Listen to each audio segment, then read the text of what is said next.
Humanist.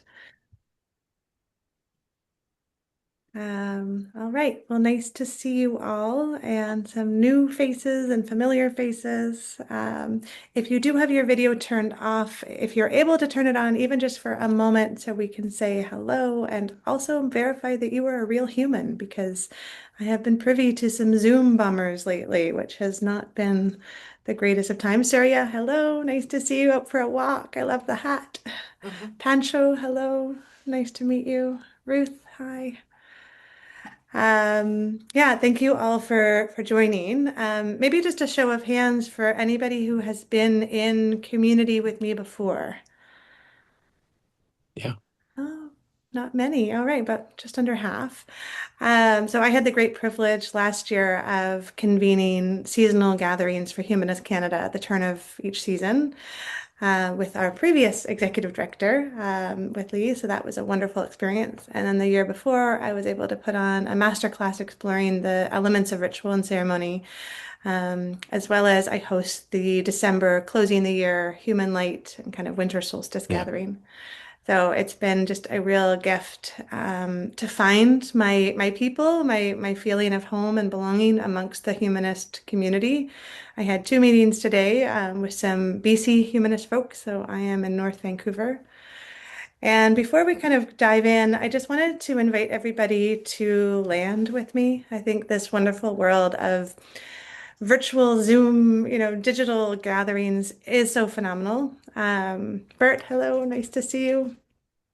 And it can be a bit discombobulating, especially for those of us like myself who love to be with people, to be able to kind of touch and share and have this shared sensory experience, being in the same room.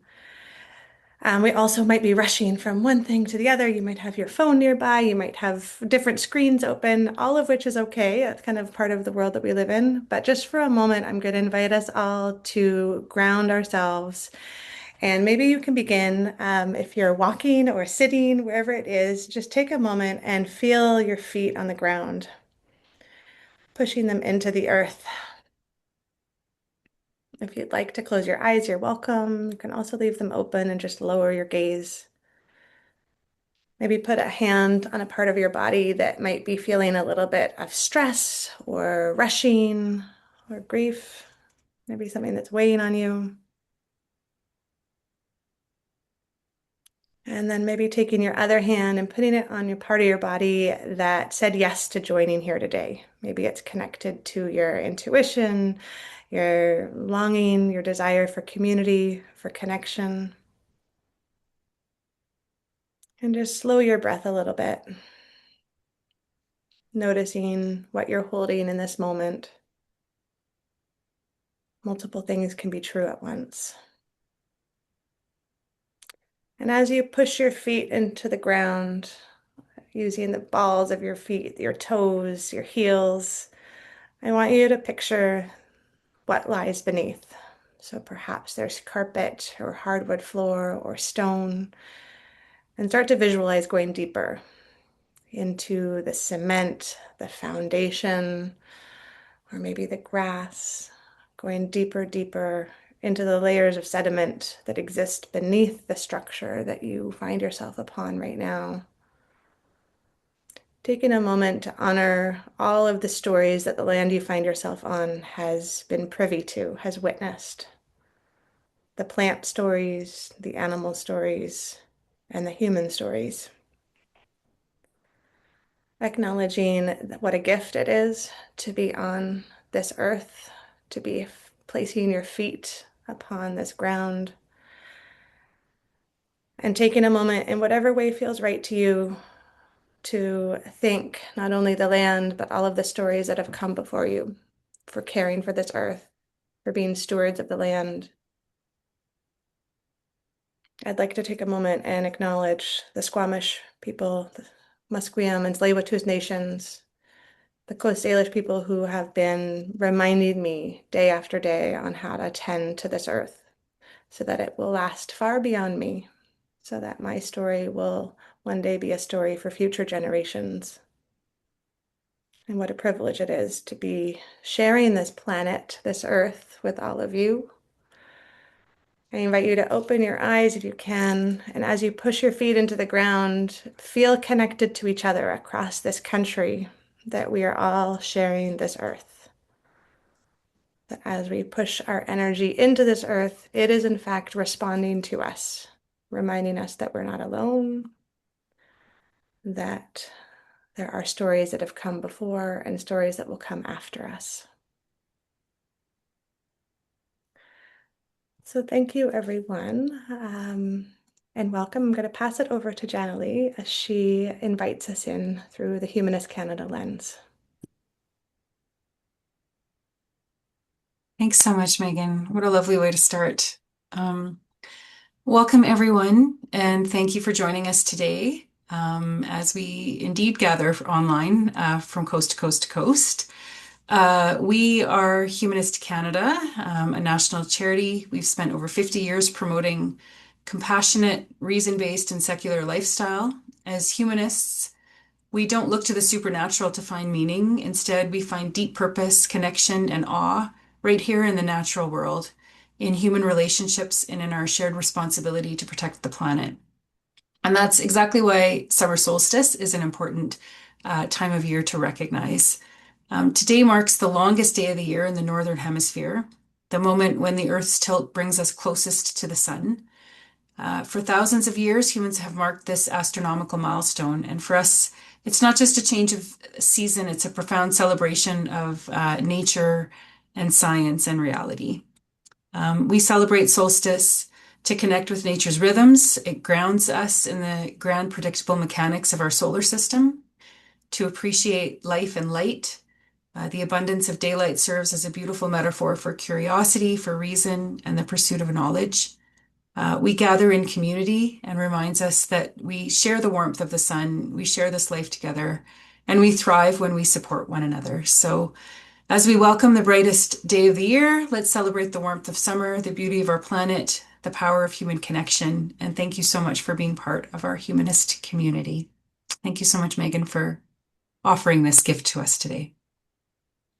Thank you, Janalee. And for those of you who kind of adhere to what we will explore a little bit later is Chronos time, where we follow the clocks and calendars and kind of structured, rigid time.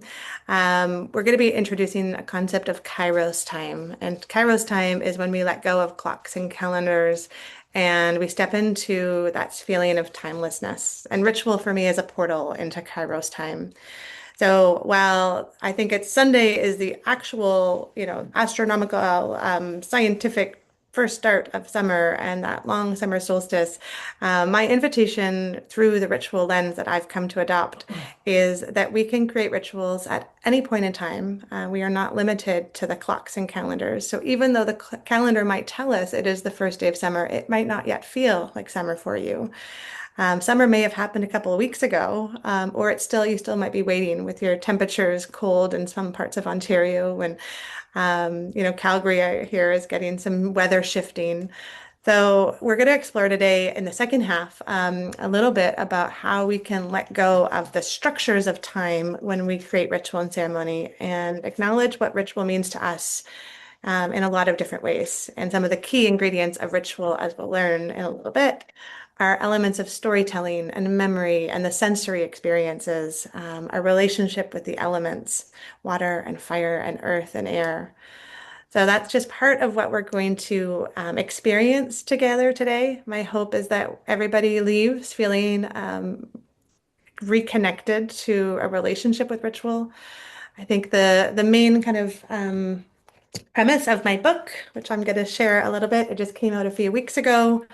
I say on the back cover, the ritual without religion begins with a simple premise. You are already ceremonial. So for those of you who might not realize you have ritual and ceremony in your lives already, I promise you, you do. And once you start to realize how much of it is actually embedded in your day-to-day life, you'll start to pay more attention to it. And I think that's where the power really starts to shift. I'm going to share a little bit about why I wrote this book and give you a bit of an introduction to ritual and ceremony and kind of the themes in the book as a way to kind of give us all a language to build from. I think that for many of us, including myself, for the longest time, felt like I didn't have access to ritual and ceremony. I felt like it was kind of behind institutional gated walls. I'm in writing this book and in looking back on my own life, I came to realize that I have always been drawn to ritual and ceremony. The year that I was born, three of my grandparents died. And so I think to be welcomed into this world at a time when people around you are also grieving the joy of a newborn child, the grief of losing parents tragically, being able to hold those two things at once, I think stretches us. And in that stretch, we start to realize that we have these muscles that we can build around acknowledging grief and joy, around ritual.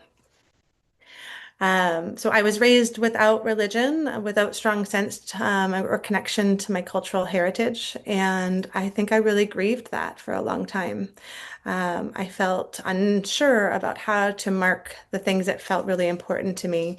And when I was given a ceremony, if I think back to like my high school graduation, it felt rather empty. It felt like I was being performative.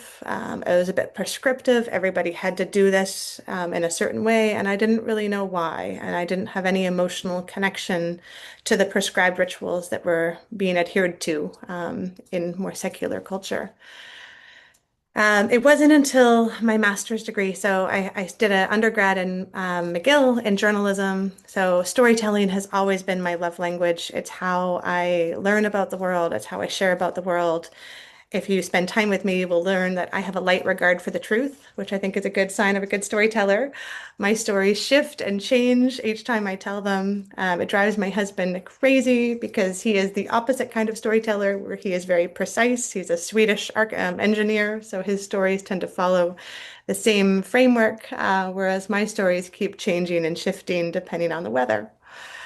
So, in my experience of moving from journalism, I then moved to Scotland and did a master's in cultural mythology. I remember my dad looking at me and saying, "What the heck are you going to do with that?" And I didn't know. And I think this is part of a theme, maybe with a lot of you here, is we don't always know why we're called into something. And yet, looking back, we can start to connect the dots. We start to realize what we're weaving, what we're tying together. And in that time of studying mythology and archetypes, I came across ritual, I came across ceremony. In pre-religious times, I came across these stories that would show up in cultures around the world, and they felt like coming home. They were such a good, beautiful remembrance for me that we have always had ritual. It's always been there. There has always been ceremony. So once I started to unlock that part of myself, I realized I could create my own rituals. And I will preface that there is absolutely a time and place for rituals that have been passed down across time, across culture, through family lineage, through religion, through cultural roots. Of course, it is incredibly important for us and for a lot of people to have access to those traditions and those rituals that are embedded within culture. And as I shared with Randy earlier, there's column B, which is where I like to play, which is where we get to reimagine ritual, we get to invent ritual. There are things that are happening in our world right now that we may not have had access to or knowledge of, 10 years ago, 100 years ago. Just this past year, I've had some of my American colleagues reach out, and I've helped them create community ceremonies on the day that Trump was inaugurated because they needed a ritual to hold the grief and shock and awe that they were experiencing within their communities on inauguration day. So they had to kind of start from scratch and figure out, what does a ritual or what does a ceremony look like that we've never had to create before. So the good news is there is structure. There is like the left brain side of ritual and ceremony. There is a framework. There is examples that we can draw from. And once we kind of think through ritual, then we get to feel through ritual. So that tends to be the way that most people approach this work that I come across. We have to kind of understand the framework, the structure, the basis of it, and then we get to be inventive and creative and artistic, including around things like grief and loss. So I became a life cycle celebrant and an end of life doula about 8 years ago, 9 years ago. And I spend most of my time creating rituals and ceremonies around grief and loss. and not just the big visible moments of grief. As you'll learn in this book, if you do read it, there are birth and marriage and death tend to be the times when we have kind of ritual built in, which doesn't mean that it's always doing enough. There's always a chance for us to add more of ourselves into those three structures. But what about when we come across a death anniversary of a loved one? Or as I worked with a group of 100 women in the United States who were all within the next year about to turn the age their mother was when their mother died. What do we do on the day that we turn that age that for many people has been this like hugely important threshold, and yet the rest of the world does not see it. It is invisible to so many people. What do we do after we've had a pregnancy loss when we reach a due date? Which was my experience. My husband and I had three recurrent pregnancy losses at different stages. And I grieved so much not knowing what to do, not only around the loss itself, but also in the subsequent days and weeks and months and now years. I've got my little rock here that holds three hearts for each one of my lost babies, and I can still hold this talisman, this amulet, this piece that connects me to them, their stories 12 years later, and still feel the grief inside of me and the gratitude for my two living children. Though I've come to realize that my relationship with ritual is ongoing. It is a learning and an unlearning. It is something that I get to develop and be creative with. It is times that I have made mistakes when I have appropriated from other cultures. And I talk a little bit about in the book around how we can fumble our way through some of these experiences. For a lot of us who are hungry for ritual, we might not always do the research that needs to happen or ask some of the questions. So part of this experience for me has been to really lean in and learn, what rituals are connected to me. I've dug deep into my cultural lineage. And if you do make a mistake, if you do appropriate from another culture and you do cause someone harm or offend someone, how do we repair the rupture? How do we own up to it? How do we apologize? How do we dig deeper and do better? So those are just some of the kind of themes that exist in this book. I wanted to give everybody a bit of an introduction to it in case you don't get a chance to read it, just because I think once we can understand what a ritual is and what a ceremony is, we start to see it everywhere in our lives. So if you haven't been with me before, this is new. If you have, it might be a bit repetitive. But I'm just going to offer you my evolving working definitions of ritual and ceremony, because I think once you can see how I see it, it doesn't mean that you have to take the same definitions. You can, I encourage you actually to choose your own words, your own definitions, your own way of seeing this. For a lot of people, they use ritual and ceremony interchangeably. Um, for some people, one word conjures up one feeling and the other a much different feeling. So we all have our own relationships with story and with experiences and with things that have come before us. You may have had a traumatic relationship with ritual and ceremony at some point in your life. So all of that is being taken into consideration. I just remember Googling at one point, what is a ritual, and seeing words like religious, repeated, and rigid. Those were kind of the three words that showed up over and over again. And I didn't like any of them. Those are, if you know me, those are things that I'm very bad at repeating things. I like to kind of do things once sometimes and never come back to them again. I like to push back on boundaries. And so the rigidness of ritual felt quite constraining. And then the religious aspect, obviously, as someone who has always identified as atheist or secular and has more recently come to identify as humanist, it has been just a real privilege to recognize what I don't want ritual to be. And then comes a task of reinventing it for yourself. So the four main ingredients that I see as a ritual are it's intentional, it's symbolic, it is an action, and there is a hope of creating meaning from it.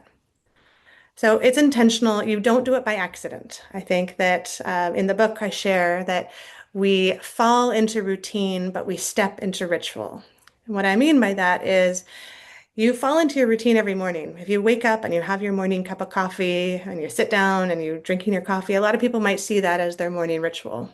Last year I was getting sold, advertising campaigns from IKEA about my summer rituals, and they were trying to sell me all this, outdoor plates and napkins and things like that to accentuate my summer rituals. So I feel like the word has been a bit commercialized.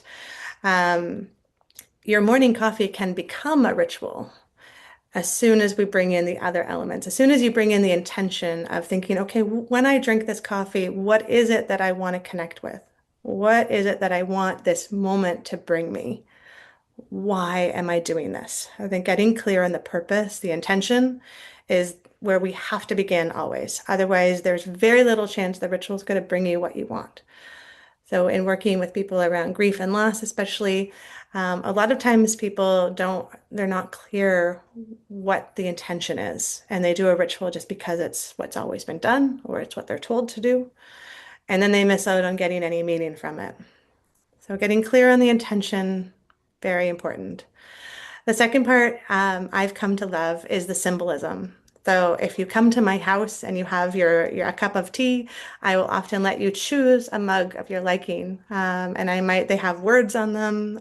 They have, different images. I might choose if I want to connect with my ancestry, with my matrilineal line, I might choose a teacup that my grandma, who died the year I was born, left me. So, in choosing that symbolic teacup and drinking my tea from that, I am now elevating that ritual moment into a chance to think about my grandma and her life and what she offered and what she taught me, even though I didn't get to know her. Or I might choose a mug that one of my kids made that's a bit wonky and a bit funny and a bit kind of cracked and stuff. And I'll take that moment to connect with motherhood, the messiness of it, the challenges of it, the joys of it. So symbolism, just like you can walk through my house and think this is just a regular rock, you don't recognize that for me, this rock is so incredibly symbolic and important and connects me to a time of great grief in my life. So it's intentional, it's symbolic, it is an action. So I think often the mindfulness movement, the meditation, all very important and wonderful, but it kind of lives cerebrally, right? We're kind of in our heads, we're trying to slow things down, we're focused on our breath. For me, ritual is what activates the emotion. And oftentimes it's not until we do something, whether it's taking a piece of paper and writing ferociously on it and then burning it in the fire, or going down to the beach and taking the rock and throwing it into the water. Suddenly, the process of action, of doing something, is what allows the ritual, often stored in our emotions, to move through us. The action can also be taking a moment of silence. I think back to our shared Canadian ritual on Remembrance Day of holding silence. The action of doing nothing, of being quiet and still, can be an action upon itself. And then the fourth ingredient, the hope of creating meaning. We'll talk about this a little bit. I think so often we get so stuck on trying to make our rituals be perfect and achieve a goal that we resist trying anything. I hear it from people all the time. They want to do a ritual, but they're worried how their family will react. They're worried it won't work. They're worried that, things are going to go wrong. It's not going to give them what they thought it would. And so they don't do anything. And it's that apathy, that atrophy that I think really harms us. So I encourage people, try, make mistakes, fumble. If you do a ritual and it doesn't give you the meaning that you want, come back to the beginning. Maybe you didn't have a clear enough intention. Maybe the symbol you chose was wrong, or maybe the action that you thought was needed was actually a different type of action. So if that's ritual, it can exist on its own, or you can string rituals together to create a ceremony. So for me, the ceremony holds a series of rituals that takes us through a time of change, sometimes a rite of passage like birth, marriage, death, but also maybe surrounding the loss of a job, the loss of a friendship, closing the day, how we go to bed at night. I have three different rituals I do with my daughters each night before they go to bed. That's our bedtime ceremony. One ritual allows us to acknowledge what was, to say goodbye to the day. One ritual helps us be present in the moment. And then one ritual helps us move forward. What's tomorrow going to bring? What are we looking forward to? And all of this is based on wonderfully academic kind of research, which I think I explore in the book. People like Carl Jung and Joseph Campbell, Arnold van Gennep, these ritualists have studied ritual design across time, across culture, and there is a formula, there is a structure, there's an ancient algorithm, as I've come to refer to it as, that makes ritual powerful. So the book is divided into four sections. The first section being the nature of ritual, which there's three chapters exploring why we are naturally ceremonial. It has always been there. For some of us, we've lost touch with it and we're finding our way back. For others, we know what we don't want. But there are so many examples of humankind being in ritual, in ceremony since the beginning. So I think once we start to reconnect with that, that it is inside of us, that it is there already, we actually don't even need to learn to do it. We just need to remember. The second section of the book has three different chapters exploring the science of ritual. I find that, especially for us, like heady humanist folks, we sometimes need to understand it before we can feel it. So, by actually starting to understand what happens in our bodies neurologically, in our when we practice ritual with others, what is it that actually makes that shift that helps connect us to ourselves, to each other, to the world around us? The third section is the art of ritual. I have studied under some phenomenal teachers who have taught me how to hold space, how to adjust a ceremony in the midst of it when things are going wrong. How do you course correct? How do you start to notice who in the room needs more or less? Maybe they need space. Maybe we need to pause and give everybody a breather. Holding space is indeed an art form, and it's incredibly important when we're convening ceremonies for others to be able to be attuned to the needs of the group, the needs of yourself. I have rituals as an end of life care provider. I have rituals that I do for myself before a ceremony and after, so that I don't carry the grief, the weight of others with me into my everyday life. I think the self-care piece is incredibly important, as well as the community care. How do we show up for each other? And that's the fourth section of the book, the practice of ritual. How do we start to think about ritual in a small, simple, non-performative, non-prescriptive ways on a regular basis so that when something hard happens, because it inevitably will, we're all going to die. We're all going to have loved ones who die. We're all going to face, hardship, and heartbreak and disasters where all these things will come our way. And if we don't already have a relationship with ritual and ceremony, it becomes like you're having to climb Mount Everest in the midst of a storm. And so I always say to people, I want us to start thinking about this before we have to think about it. A lot of the work I'm doing right now is helping young people plan their own funerals with no intention of dying anytime soon. I'm 45 and I have a box in my room, in my office. My kids have seen it, they know what's in it. But in it are ritual ideas for my funeral. And normalizing that conversation with them has been a real gift to myself and to them. It's not something that we talk about all the time, but it's there in small little doses. And to be able to know that when I should die, whenever that will be, I have left behind not just the practical side of wills and finances and all the legal kind of aspects, but there are heartfelt notes in there of the songs that I love, the scents and smells and tastes that I love, the places that I imagine they could go to reconnect with my memory, my legacy, my words of wisdom, things that I have passed on that I would like them to know and remember. If we can start having a relationship with that and bringing ritual into small little parts of our lives, I think it just starts to really accentuate how we live and how we live this life, this one life that we get. If we're already aware of what's coming and we've already started to kind of think about rituals at the end, it just makes for a much more vibrant and awe-filled life. So that is the premise of the book that just came out, and it's been such a wonderful gift to be able to share it with some of the Humanist Canada and Humanist BC community. I wanted to take a couple of see if there's any questions about that because I gave a lot of information at everyone, and I just wanted to open it up and see if anybody has either things to add or different definitions of ritual and ceremony. or if there's anything in there that resonated that you'd like to explore together a little bit deeper. Yes, Ingo. Hi, Megan. Thank you so much for sharing all that you shared so far. It's super interesting. I got intrigued when you mentioned like the meaning portion and how we can't really control that, right? I mean, because everybody makes their meaning of whatever it is. And I wonder if you could share a little bit on how you go about that. How do you address that?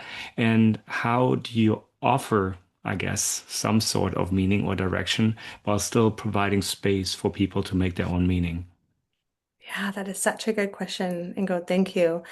I think that the simplest way is autonomy and options. If I am creating a ceremony, let's say for 200 people, and it's around I'm thinking very clearly of a ceremony from last summer, a young mother who had died. The community was grieving.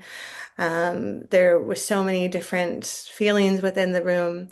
And if I created one ritual and told everybody, this is what we're going to do, this is what you're going to feel, this is what the outcome is going to be, the likelihood is most people wouldn't get to where they needed to go with it because I was prescribing the whole story for them. So instead, we created a ritual that, in talking with her husband, the intention with the ritual was to remind everyone that they are connected to each other through her. That was the sentence that we distilled. We want everyone to know that they are connected to each other through her. And then comes the symbolism. Well, her favorite color was purple. All right, so I put that in my mind. And then comes the action. What can we do to remind 200 people that they are connected to this young mom who died? And I found a giant ball of purple yarn, and we started at the front, and we took an uncomfortably long amount of time. And yet, in that came silence and pause and connection, and passed the ball of yarn from person to person. And I invited everybody to wrap it around their wrist or another body part if they choose, or just to hold it in their hand. Again, I gave them options. I said, if you choose not to participate, that's okay as well. And slowly by slowly, the ball of purple yarn made its way through all 200 people. And then I invited everybody to look around and to make eye contact with each other and to feel the connection to this mom, to this young woman, their own personal stories, where they met her, a time that she made them laugh, a time that she showed up for them. Whatever it was, I gave them a chance to have that moment of reflection quietly to themselves and then to look out at each other and feel that connection through that thread. And then we had scissors passed around and everybody cut the yarn and tied it to their wrist. And I invited everybody for the rest of the evening to ask each other what their purple thread symbolized. And I heard from people the next day and even weeks later how the conversation that evening was so much deeper because suddenly people were saying, oh, when I tied the purple thread around, I was transported back to this trip we took in Mexico. And she was so funny and she did this and she did that. She was so brave. Whereas other people were sharing other stories. So for me, it's giving people permission to connect with their own memory, their own story. And yet, I don't know if they would have gotten there had the purple thread not been passed around and wrapped around their wrist and connected people. So the ritual became the activator of the story. Is that helpful, Ingo? Yeah, it's super helpful. It sounds like not being not prescriptive, but being like evoking, right? Like giving people like an opportunity to, as you put it, connect, right? From like based on their own experience and infuse meaning into that what's provided. And by that, like deepening the almost the emotional connection to like what's happening because they bring that back up and they infuse that in the moment and in the act. Yeah. Yeah, and I think that's exactly it. It's giving people the opportunity and the invitation into ritual because quite often people aren't invited in. If I think about most of the weddings that I went to before my own, I never felt like a participant. I watched my friends get married and it was beautiful and I don't want to be critical of it. But when it came for Johan and I to get married, his dad had just been given a terminal diagnosis of ALS. And we had his family in Sweden and my family in Vancouver. And this would be the only time our two families would come together whole. We knew that this would be it. And so we wanted to create ritual that connected us in that moment, that held space for the grief that we were feeling. And so many people pushed back and they said things like, oh, it's a beautiful wedding, it's a celebration, you shouldn't bring grief into it. But grief was already there. We just gave it air, we gave it space to breathe. And it was such a gift looking back on that moment of some of the rituals that we did to kind of, process emotionally what we were experiencing. But I think for so many people, they think that a ceremony needs to only, do one thing. And part of the ritual we'll do together in a little bit is around how do we hold those polarities? How do we kind of create space for the multitudes that exist in the human experience? Any other thoughts or questions? I have another one. Well, let's just, I'm gonna give you a pause for a second and go just to see if Yes. there's anybody else, just to make sure that we hear from other voices if we have them.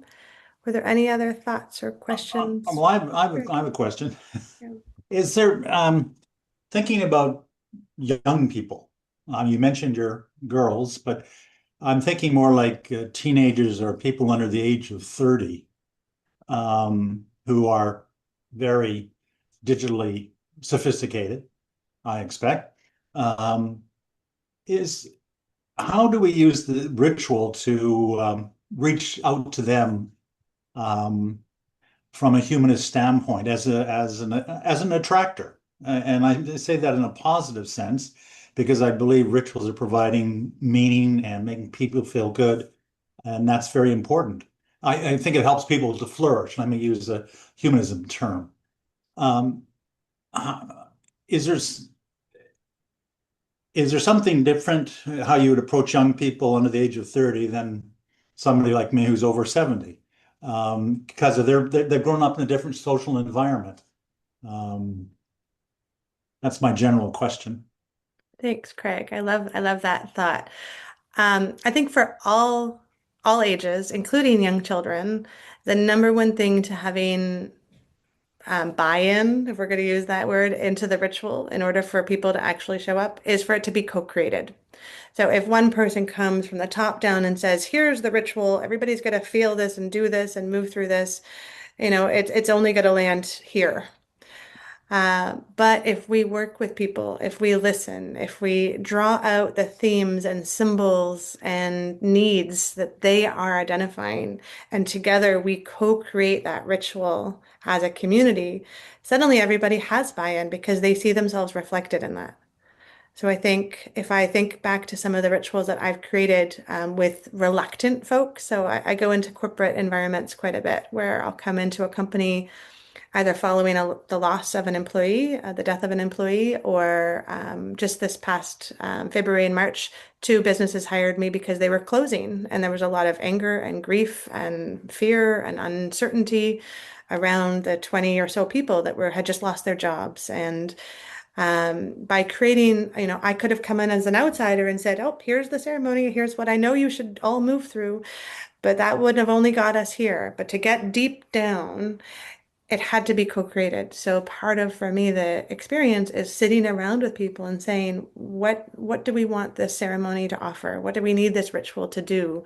What are the symbols and themes that we already have access to so that we're not, if you think about young people under 30, what are the mediums and the channels and the objects and the things that they already have a relationship with that you can then elevate into that realm of ritual? So I think that's where I start always is co-creating it from the ground up. And it's different every time, which it should be. I think this is, I think back to, the weddings and the funerals that I had been a part of for so long, they all felt kind of the same. And now every time I create a funeral for someone or, a graduation ceremony or a birth ceremony, it feels so completely unique to that person or that community and that experience that they're in, because that's life for us, right? There are similarities, of course. There's rituals that we'll continue to draw from, and some people get really attached to certain rituals. Let's say a ring exchange at a wedding. But then how do we make that personal? How do we shift a traditional ritual into something that is meaningful now for the community? Is it fair to say when you help to co-create a ritual that the person that becomes a part of that person's identity? I think it becomes part of their memory. And whether or not they choose to carry that forward into their Hmm. identity will be up to them. But, I think about the memories that we create, and when we look back on things, everybody's got to have their own little camera of what they witnessed. And I'll create a ceremony I created a ceremony for hospice volunteers, and there's about 50 volunteers that all work at this hospice. And they all have different day-to-day experiences. They don't all know each other. They're dealing with different things. And that ceremony, they all had their own interaction of it all. But it did create cohesion. And I think in the book, explore how ritual and ceremony actually, it was for our survival. It wasn't just a fun little side thing. Like the hunters and gatherers, people were learning how to breathe together, how to interact, how to know where each other were, have this deep core trust of one another.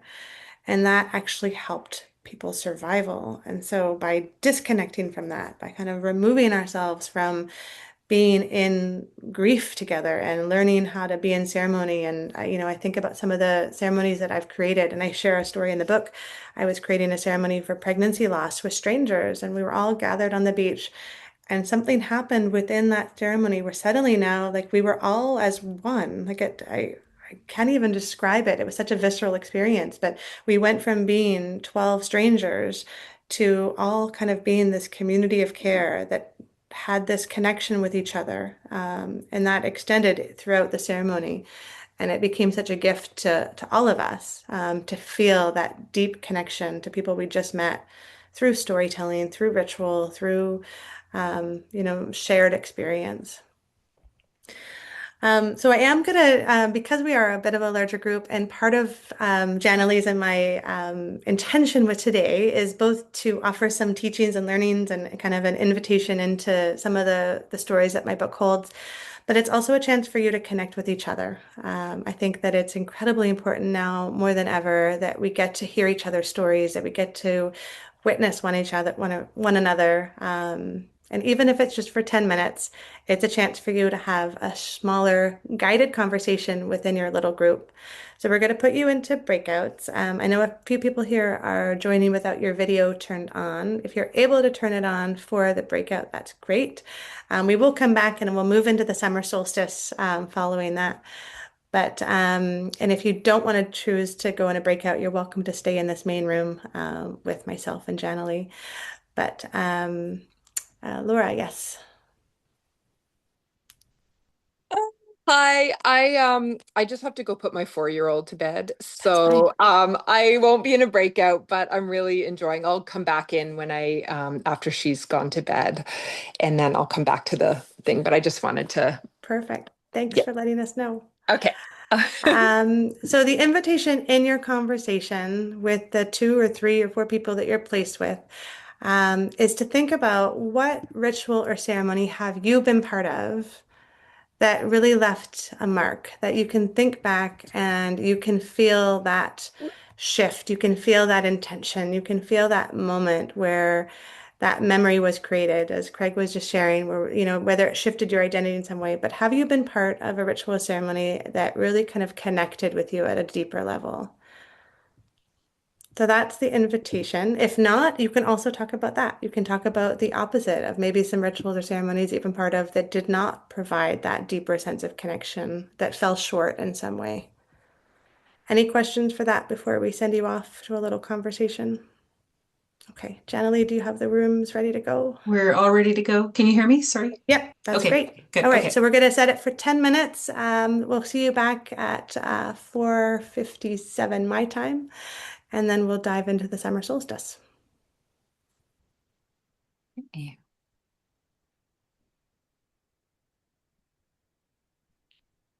Um,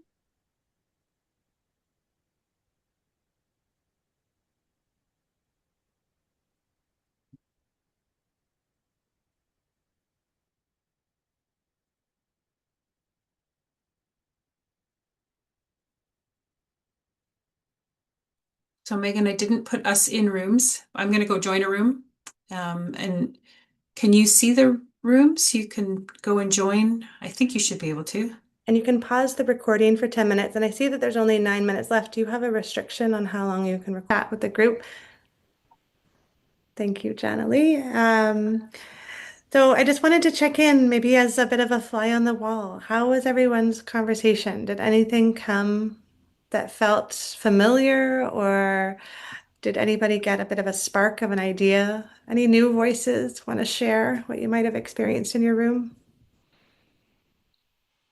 I'll go. I think we had four of us in the room, and sort of what came out of our discussion, or what I got from it, was everybody told a story about a time when everybody in the room sort of slowed down and took a moment to acknowledge that they were doing what they were doing. That, everybody was mindful about, and took a second to say this is special, right? And I think that's maybe something I had sort of missed in terms of what the definition of a celebration or a ritual is. So that was a really nice reminder that that's part of it, is that looking around the room and going, this is what we're doing and this is really good. Love it. Thanks, Ruth. That reminds me, one of the stories in the book is a ritual I called a hug for Devon. And a young man had died, and I was supporting his mom in creating a celebration of life. And it was about a year and a half later, so grief had shifted. We weren't in that acute grief phase anymore, and yet there were still a lot of emotions present for everyone in the room. And this young man had worked in HVAC. And so picture his celebration of life full of young men in their 20s, 30s, and 40s working in HVAC, and then I'm here talking about ritual and ceremony. You can just see kind of the big wide eyes of what's happening here. And I got permission from his mom, having talked with, in my prep work, I talk with dozens of people connected to the person who died often to understand what are the themes and symbols. And every single person told me that when you met Devon, when you knew Devon, he would hug you so tight you could barely breathe. He gave these big, giant bear hugs, and everybody like viscerally described his hugs, person after person. So I kept making note of it in my little notebook: hugs, hugs, hugs. And so, in the midst of the celebration of life, I tried something. I took a risk, and it very easily could have flopped. And I knew that. And I was somewhat prepared for that outcome. But I tried. And I think this is where the bravery and courage can come in bringing back ritual into places where it's not used to being. Because it could have been, like we talked about in our group, it could have been a funeral that looked like every other funeral. This young man died. Let's follow these steps. Everybody leaves. They feel a little bit unfulfilled. Maybe they didn't really get to process their grief in a way. They tried to keep it contained. But instead, I got up there and I talked about hugs and how I heard from so many people the types of hugs that this young man gave. And then I invited everybody to close their eyes if they felt comfortable. Again, options, autonomy, choices.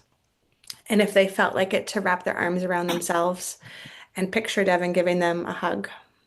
And just close your eyes and connect with that physicality of his bear hugs, of his big body wrapping himself around you, hugging a little bit too long, a little bit too tight. And then as they opened their eyes, they could hug each other. They could, move off to the side. I gave them lots of permission. And you could see everybody kind of looking at me as we went to begin, like, oh my God, this is going to be so uncomfortable. And it just, the resistance was palpable.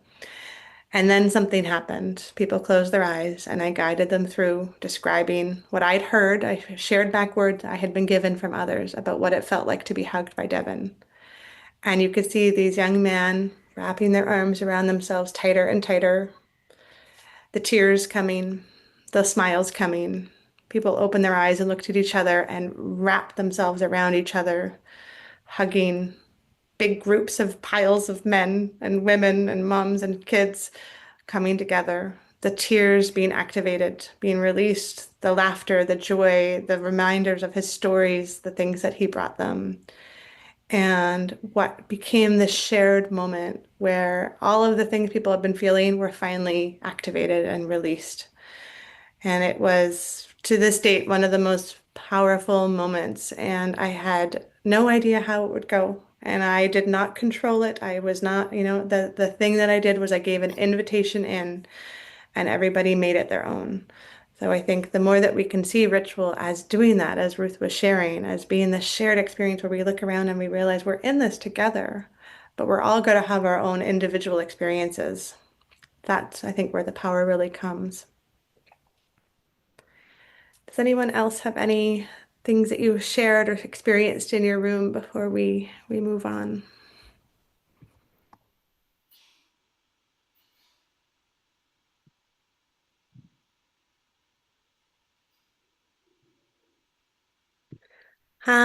All right. So I wanted, oh, Craig, are you trying to share? You're muted still. I can ask you to unmute here.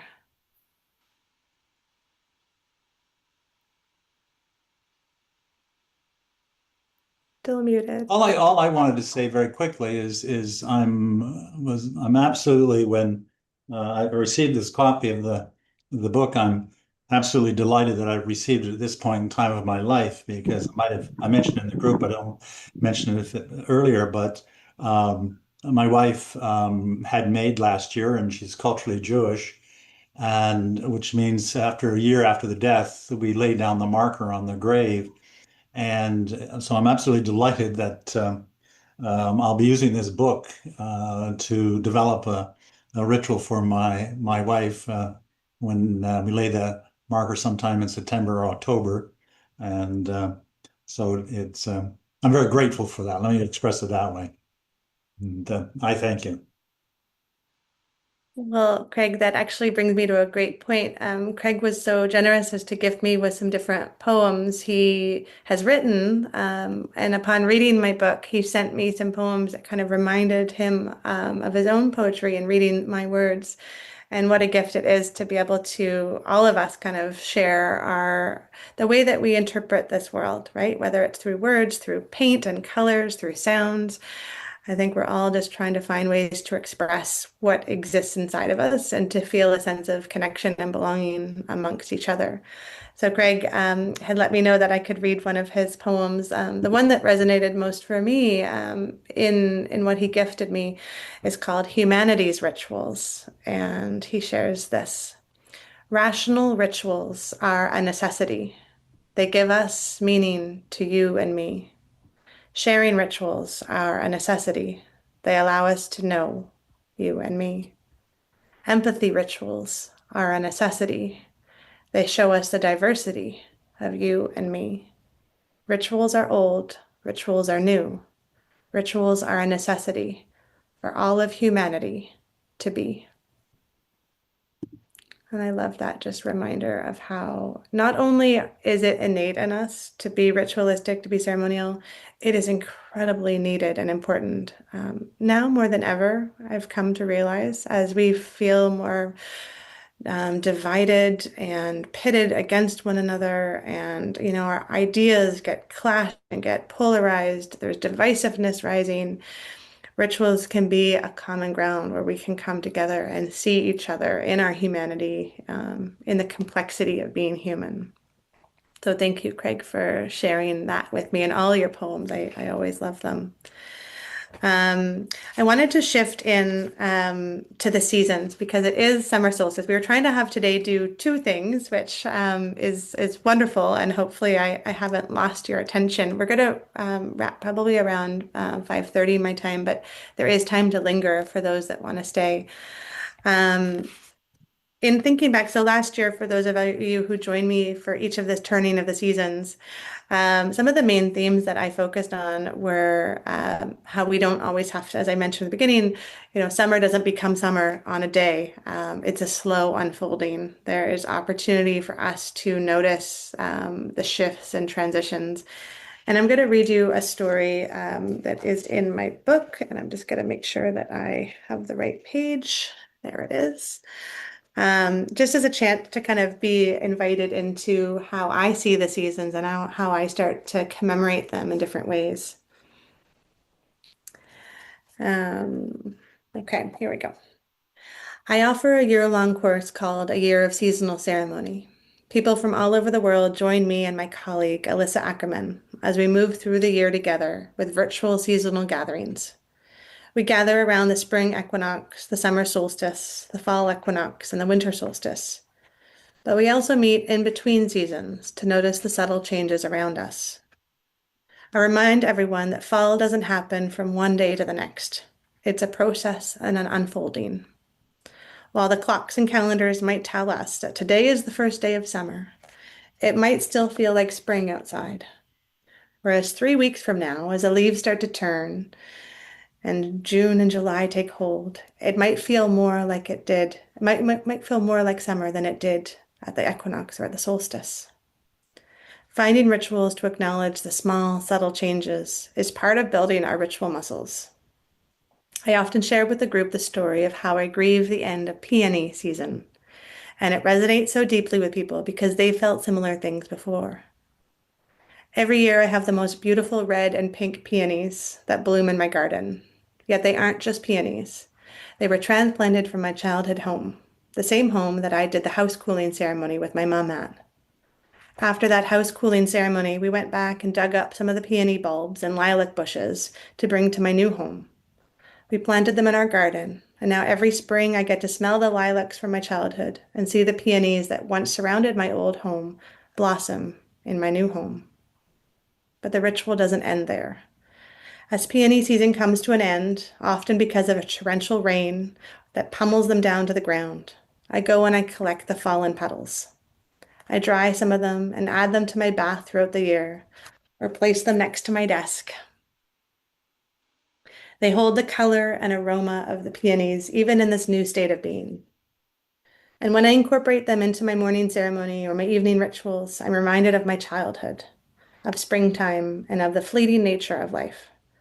I'm also reminded to hold on to the things that make me smile, that this is what it takes to notice the micro transitions between seasons, not just marking the big astronomical dates, but paying attention to when the peonies bloom, when they fall, what it feels like when summer lingers past the equinox, or when autumn arrives early.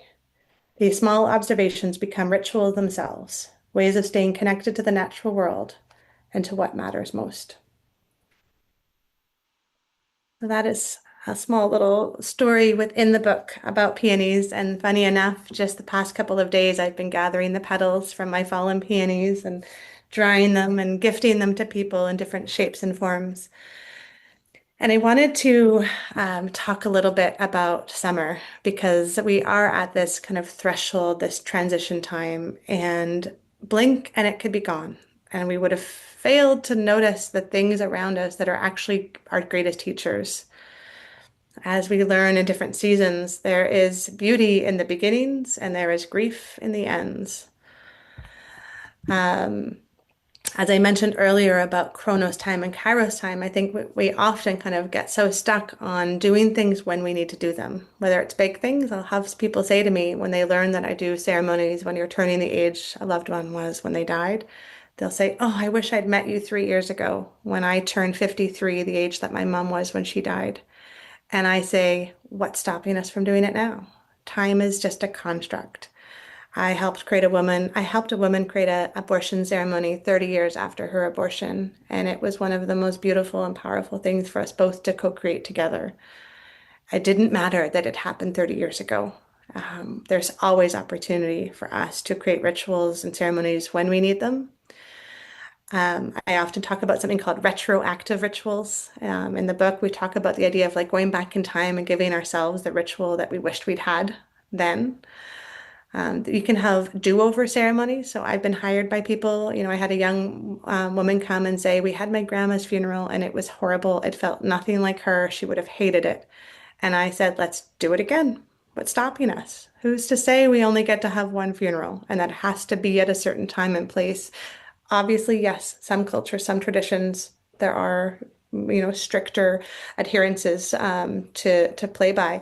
And yet over here in column B, where I tend to play and live, we can have as many funerals as you want.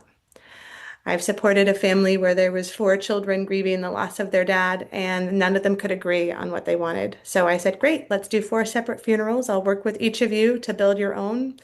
And then the coming together is each of you get to share the story of what you created to honor your dad.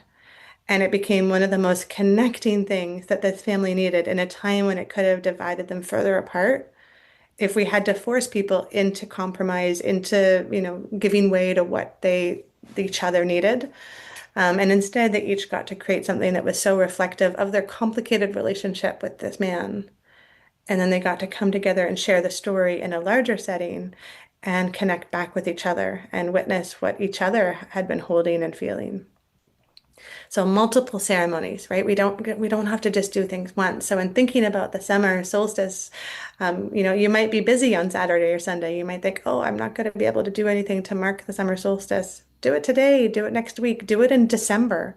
The thought that, I in our course, the Year of Seasonal Ceremony, one woman shared last year, we were moving into summer, and she said, I am still very much deep in winter.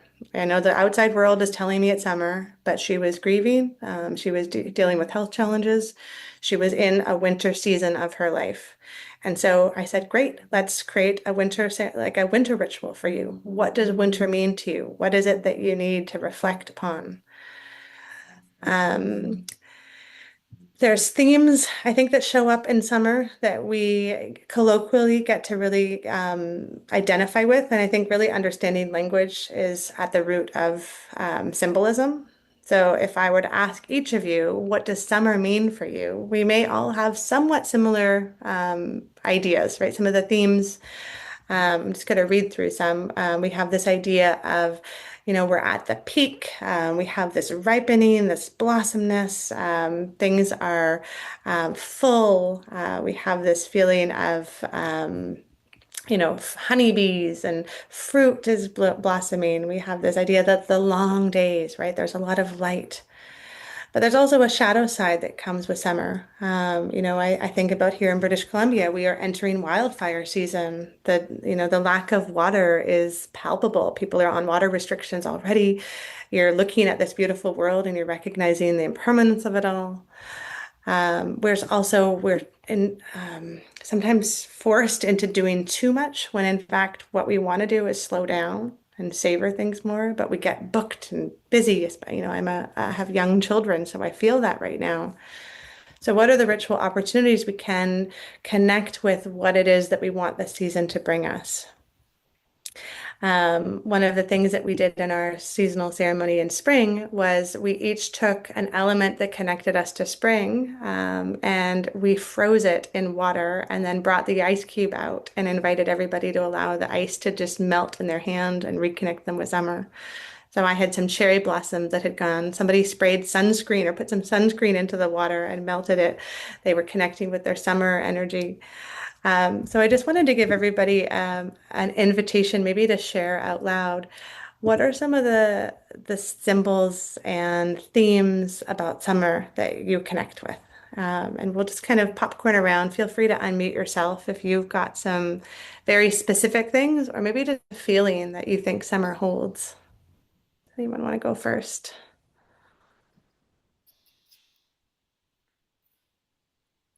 I'll go first.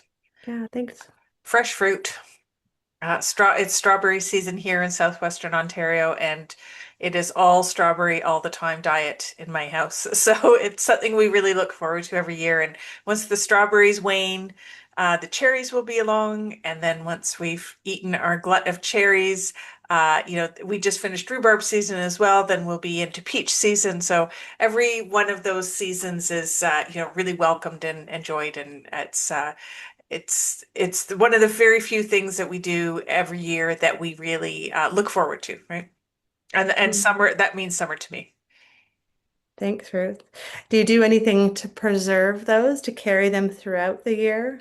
Yeah, I've made jam sometimes and that sort of thing, but honestly, we just eat the fruit before we get we get to any kind of that sort of thing. And part of what I love about it is that it is so seasonal. It is just at that particular time.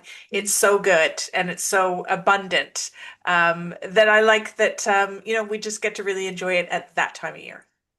Yeah, it's like me with the peonies. I only get them for 2 weeks, but oh, I love the heck out of those 2 weeks.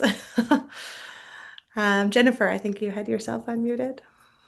I was gonna say light, like to have light in the evening to walk the dog in like after dinner and it not be dark. Yeah. Yeah, I feel that too. I came out of a meeting last night with our school pack and it was 9:30 at night and I came out and it was so bright and it was shocking to come out of a home and expect it to be dark and for it not to be. Anyone else? Bert, yeah. Me? Yes. Oh, okay, good. Two things.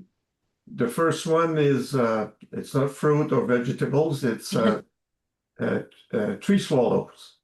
Mm.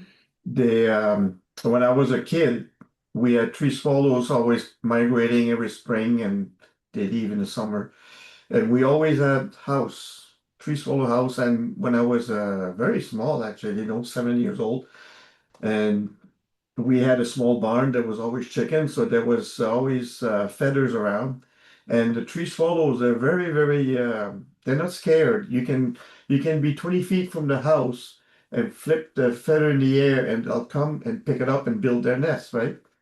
So after I finished schools and I move around different places across Canada and everything, never had the chance to really pay attention to them, but it's always there. It's my favorite bird. So now that I live here for 30 years in Dartmouth, Nova Scotia, the first house we had was very narrow, tree swallow like field and lakes. And so I had a housemaid, and one year there's a family finally found it, but then I found the mother dead later on. I don't know what happened. So I didn't touch anything. And then we moved to another house that was near a lake.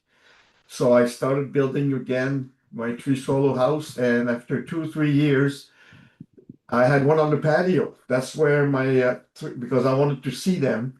And by God, there's a couple that decided to make a nest, and I had that for 3 years. And they arrive at the beginning of May, second week of July, the little baby goes, and you don't see them anymore. So it's a ritual that comes with them, and they're a beautiful bird and they talk a lot and they're not messy. And anyway, now there's a new ritual that is coming out because now we're empty nester, my wife and I. Mm. So the last few years, our kids are all over the place. We have three of them. So the ritual is that when are they gonna come this summer? So it's like another set of birds coming in, but we're not guaranteed every year they're gonna show up because they're starting their life too. And Oh, anyway, Bert, that's it. wow. There's so much wrapped in there. I love it. Thank you so much for describing that to us and the layers, right? The layers of grief and Oh yeah. anticipatory grief around your children, but also, cherishing the moments and time that you have together. Mm. I love it. Thank you very much. Martin, yes. Well, I have an unusual combination, and it's manure and lilacs. Mm. And Okay. uh, and the about 4 years ago, after my mother's death, I got my motorcycle's license because what mother wants to see her kid on a motorcycle? And uh, and so it's the marker of spring for me because it's so wonderful to be out on country roads. And as I go by farmers' fields, there's the smell of manure, and their houses, if they're close to the road, there's often lilac bushes. And so it's this um, you know, yes.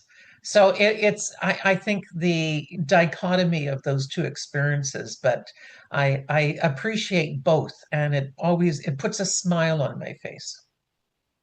Oh, I love picturing you on that open road with the scent of manure. Oh, I love it. Thank you. Yes, Randy. Oh, we can't hear you, Randy.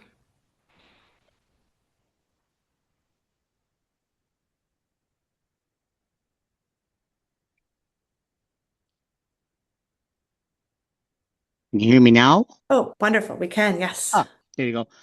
Martin, I love lilacs too, and the better the manure, the better the lilac.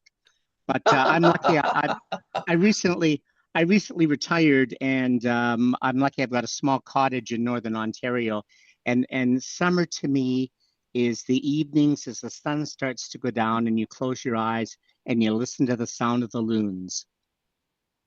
Loon like Loon as opposed to the crazy neighbors. But just that haunting call of the loons in the evening, it just feeds your soul. I mean, it feels so nice and so calm, and that's summer to me. Oh, Randy, I'm so glad you shared that. It's so interesting in symbolism, and I go into this in the book in further detail. But there's personal symbols, things that mean something to me that nobody else would understand, right? Like my rock. There's family and like small community, and maybe a friend group. You have little rituals and symbols that you guys all understand together, but other people might look at you like and think you're a little bit loony. Um, and then there's kind of the larger cultural or large community rituals. And I think about being Canadian. And I'm from Vancouver. We don't really have the loon on the lake kind of symbol. But so many of the songs that I love and so many of the kind of Canadianisms have to do with that. And a few years ago, I went and visited some friends we cottage hopped around Ontario. And I was sitting out on their porch overlooking the small little Muskoka Lake, and the loons were calling. And I thought, wow, this is my first time actually experiencing this ritual, and yet I'm already connected to it as a Canadian. Like it actually, there was the layers of symbolism that were, layer upon layer of it all. And it actually brought tears to my eyes because it was so powerful and moving, but it connected me to, so many Canadian storytellers that had come before me in different ways. So thank you for describing that for us. Anyone else have summer symbols that either are personal or Canadian or more universal? I would say that for me, it's a combination of my yard. I love gardening, but also that the yard is the place where we bring people together. We do a lot of barbecues almost every weekend. We're hosting different groups of family and friends and um, yeah, different community groups. And so I think it's it's a fleeting season, right? I spent a lot of time in my garden for only about 2.5 months of payoff. Um, but it is completely worth it. Thanks, Shanalee. I love the fleeting nature. It's come up a few times, and then sometimes that's what makes these moments so precious, right? Is knowing that they will end.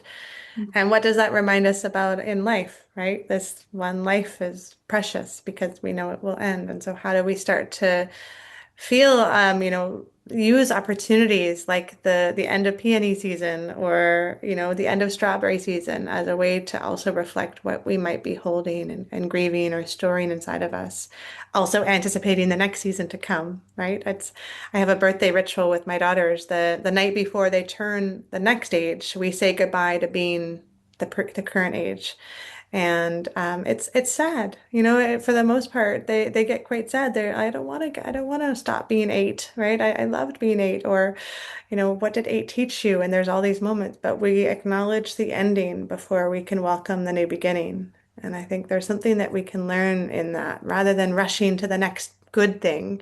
How do we pause and be aware of what's closing, what's ending, what we might be grieving as a result?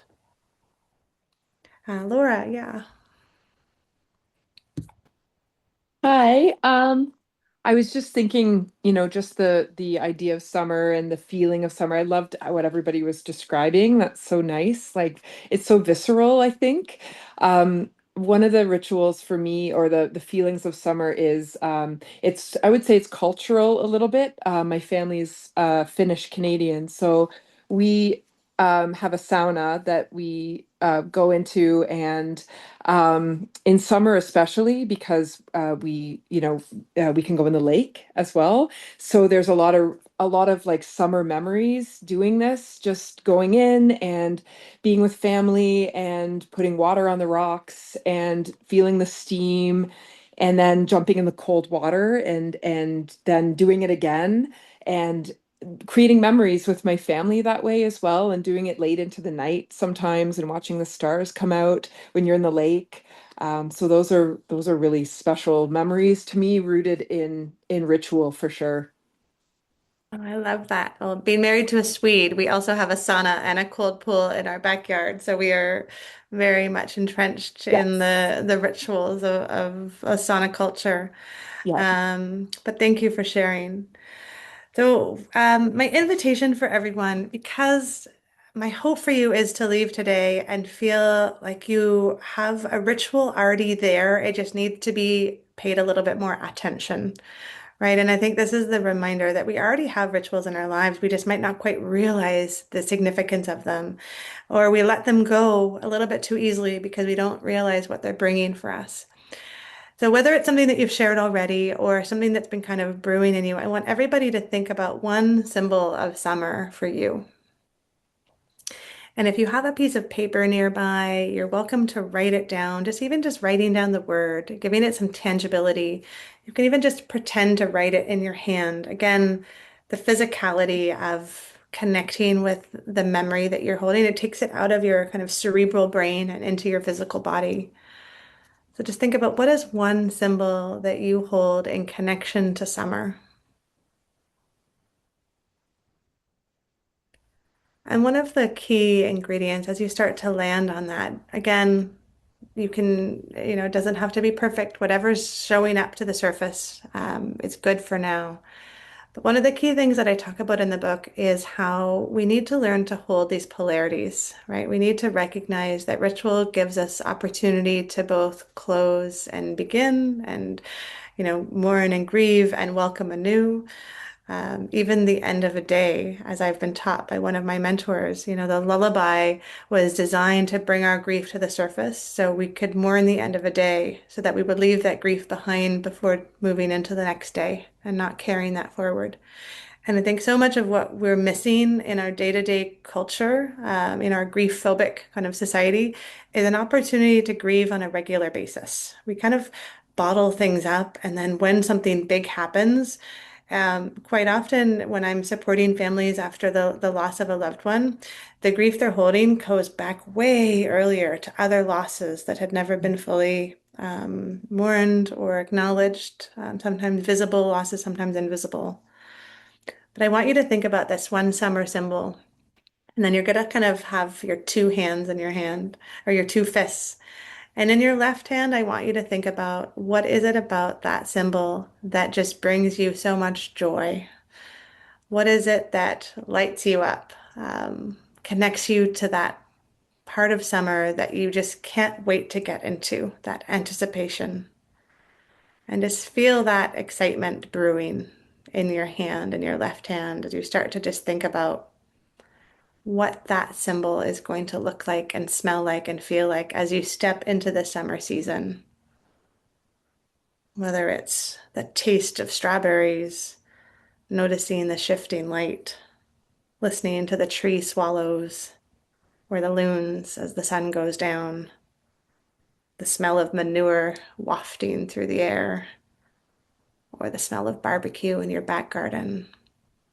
Start to picture that moment and think about what you might be able to do when that moment arrives, when you have that connection to that sound or that sight or that smell or that taste.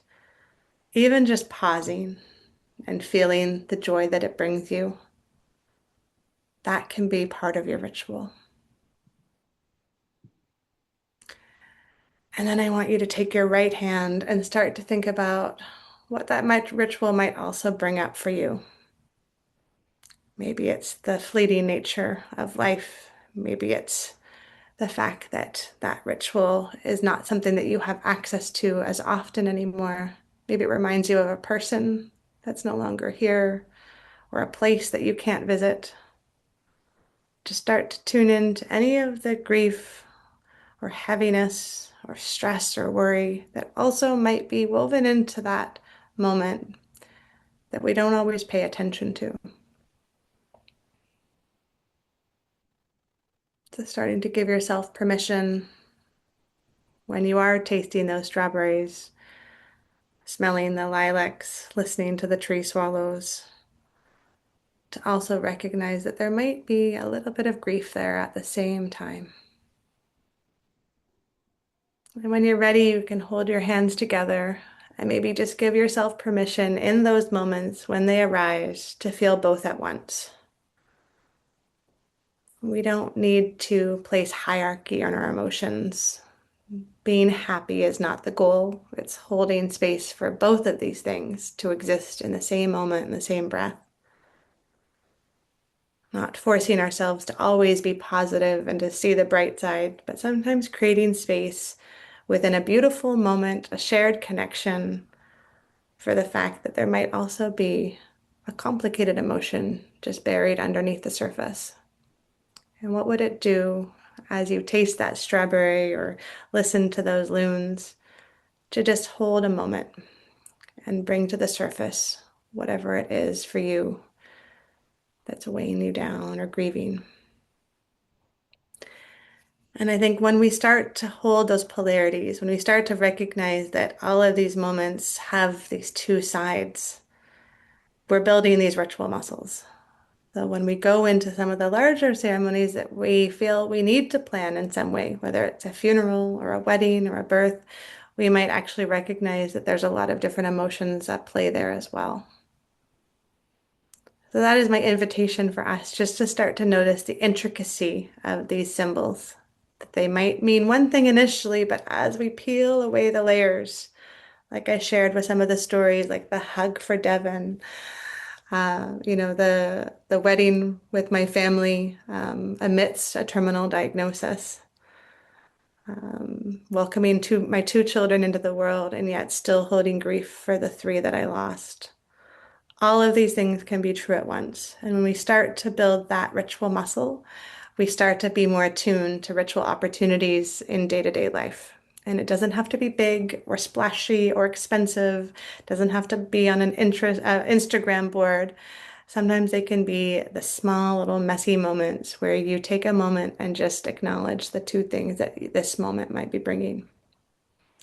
And our rituals are stored in our storytelling brain, right? They're in that Kairos time, they're in the mythos world. They're not meant to be logically defined.